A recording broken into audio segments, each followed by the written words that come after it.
In the humid shadows of the South, music is never merely a matter of meter or rhyme. It is a blood pulse, a haunting choir rising from the red clay and the stagnant swamp water.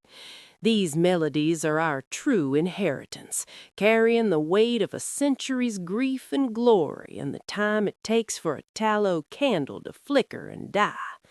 Within the span of a few desperate minutes, a song unearths the same ghosts that Toni Morrison, Fannie Flagg, and Tennessee Williams spent hundreds of ink-stained pages trying to exorcise. The secrets they buried in chapters of typeset prose, the family rot, the hidden sins, and the fierce, jagged beauty of our land are all laid bare in the vibration of a single steel string.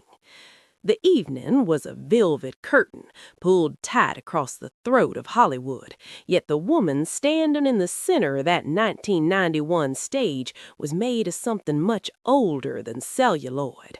She was Oklahoma clay dressed in the finery of a queen, a bridge between the red dirt of her ancestors and the blinding white light of the Academy. To look at her was to see a monument of resilience, a creature who had walked through the fire of personal loss and emerged not scorched, but tempered like the wrought iron of a Charleston gate. There's a rhythm to the way a story finds its voice, moving like the wind through the tall pines, circling back to the beginning even as it races toward the end.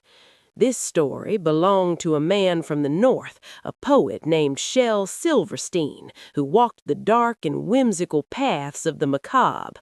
He had laid the bricks of this song with a satirist's hand, but when Reba took the breath of it into her lungs, she made it a Southern liturgy. She was no longer a guest in his house. She had bought the land and cleared the brush. The orchestra did not offer the lonesome weeping pull of a pedal steel guitar. Instead, it rose up like a great golden beast, a wall of sound brass section that announced a triumphant departure. It was a big band swagger, a country-politan defiance that signaled the South was no longer sitting on the porch waiting for a letter that would never arrive. She stood there, discarding the jilted woman like a tattered shawl, her voice a percussive engine. When she sang of checking out, her Oklahoma drawl caught the hard T sounds, turning them into a rhythmic snap of a whip. Each vowel was stretched thin and sweet like pulled sugar, possessing a swing that the refined drawing rooms of the North could never quite replicate. The world looked upon her and saw the working-class New South ascending the marble stairs of the aristocracy. She refused the hillbilly drag, that tired costume of hayseeds and heartbreak, and instead offered a sophisticated power. It was a snapshot of an exit, the suitcase, the slamming door, the neon sign of a heart finally gone dark to the old ways. She was checking out of a persona, out of the tragic country queen trope, and into a spiritual relocation that left the wreckage of a broken life behind her like debris in a receding tide. It was more than a performance. It was a manifesto of the Leave Him Behind movement. She commanded that stage with a grip that was quiet in its intensity, a tenacity that knew she had no choice but to move forward.